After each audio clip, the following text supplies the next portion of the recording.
what makes you a leader is your ability to make a decision. Who's with me on this, right? And anybody can make the easy decision, right?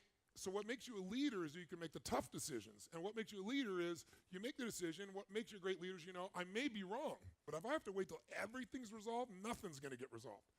So I'm going to make a decision. If I make a decision and it's wrong, I'll find out quicker than if I sit on the fence while my life goes by.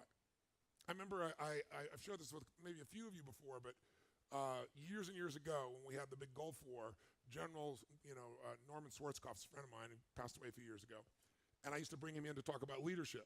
And one of the first times I ever asked him, I said, how do you define leadership? How do you know when a person's really a leader? And he said, when they can make decisions. And he said, I can remember when he was an assistant to a general, and I forget what the exact position is, but he said he was responsible for reading all the briefs. And this general is one of the highest generals in the Army, and there was a decision that needed to be made and had to do with 10 years of going back and forth with the Pentagon, trying to figure out if they're going to go one direction or another. It was a gigantic decision that was going to affect the way the Army was structured, how money was going to be divided, what resources are going to go where.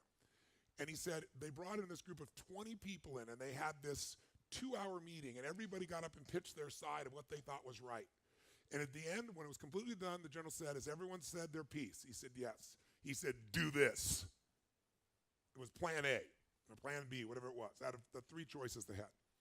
And everybody said, okay, General, saluted him and ran off to go implement this thing.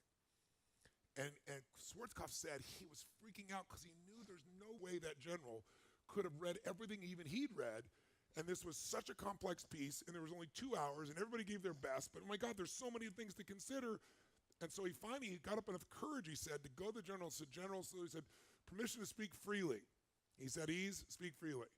He said, General, there is so much information here and there's so much here and no one's really going to know for sure. How the hell could you just make that decision like that? He said, because someone had to make it. He said, because it's been going around for 10 years back and forth and no one being able to make a decision. And he said, what if you're wrong? He said, if I'm wrong, we'll find out quicker. And if I'm right, the job will be done. Next question, right? It's like when you're put in charge, take command.